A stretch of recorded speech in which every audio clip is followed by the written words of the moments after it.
नमस्कार, मैं अनिल श्री अरविंद सोसाइटी की ओर से आप सभी का इस वीडियो में हार्दिक स्वागत करता हूं।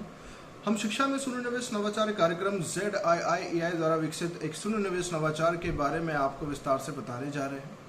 इस वीडियो में मैं आपको उत्तर प्रदेश के अभिनव शिक्षण तकनीकी के अंतर्गत शिक्षकों द्वारा विकसित एक शून्य निवेश नवाचार के बारे में आपको बताने जा रहा हूं, जिसका नाम है शब्द सागर।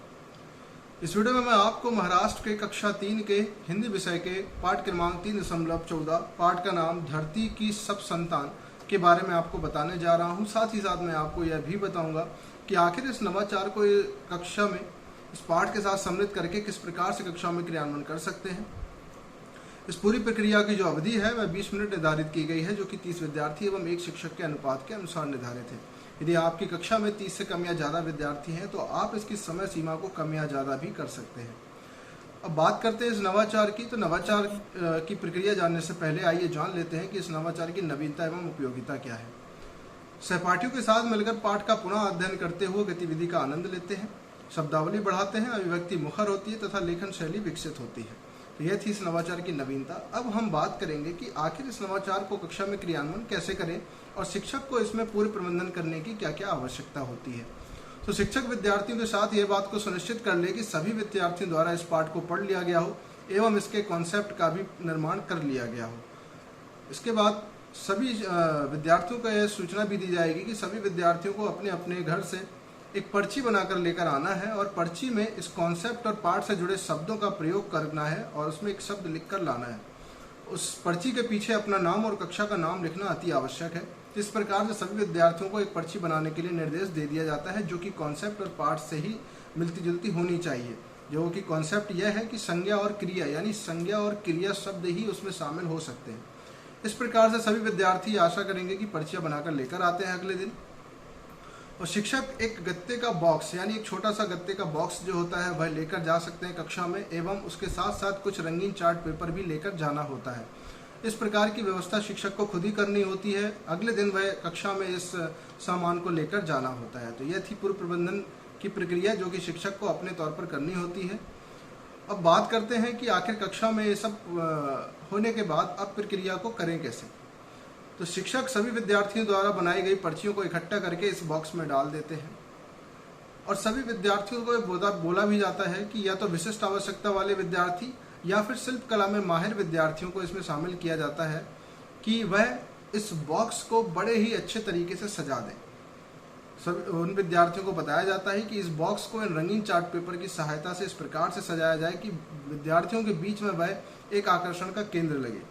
और उस बॉक्स का जो नाम है वह बड़े ही सुंदर अक्षरों में शब्द सागर लिख दिया जाता है, जिससे कि विद्यार्थियों को लगता है कि आज कुछ नया होने वाला है और हम यह खेल खेल रहे हैं, बड़े ही मज़ेदार होने वाला है। इसके लिए बहुत ही ज़्यादा उत्सुक होते हैं।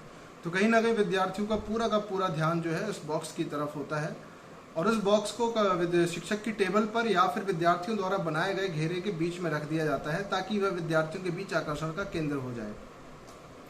इसके बाद शिक्षक विद्यार्थियों को आदेश देते हैं कि अब हम इस खेल को बड़े ही आसानी से खेलेंगे, बड़े ही मनोरंजक तरीके से खेलेंगे और सभी को कुछ अनुशासन का पालन करना होगा कि सभी विद्यार्थी जो भी यहाँ पर आएगा वह शालीनता पूर्वक आएगा, पर्ची को खोलेगा, पर्ची में जो भी लिखा होगा उस शब्द का मतलब बताएगा कि आखिर वह शब्द क्या है और उस प्रकार से वह अपनी इस प्रक्रिया को पूरा करेगा और अपनी जगह पर जाकर बैठ जाएगा। यानी एक ऐसा शब्द बोलेगा जो कि मतलब शब्द की पहचान करेगा, जो भी शब्द लिखा होगा उसकी पहचान बताएगा कि ये संज्ञा है या फिर क्रिया है। तो इस प्रकार से विद्यार्थी तैयार हो जाते हैं और शिक्षक जैसे ही अनुक्रमांक के आधार पर विद्यार्थी को बुलाते हैं। अब इसको उदाहरण से भी समझेंगे कक्षा में किस प्रकार से क्रियान्वयन करना है। तो उदाहरण के तौर पर विद्यार्थी जैसे ही एक विद्यार्थी को बुलाएंगे तो विद्यार्थी उस बॉक्स में से एक पर्ची निकालेगा, पर्ची को खोल के देखेंगे, पर्ची में माना लिखा है धरती। तो धरती शब्द विद्यार्थी पूरी कक्षा के सामने बड़ी ही तेज आवाज में बोलेगा और फिर बताएगा कि धरती एक संज्ञा शब्द है और सभी विद्यार्थी उसके लिए ताली बजाएंगे यदि वह सही बताता है तो, और वह अपनी जगह पर जाकर बैठ जाएगा।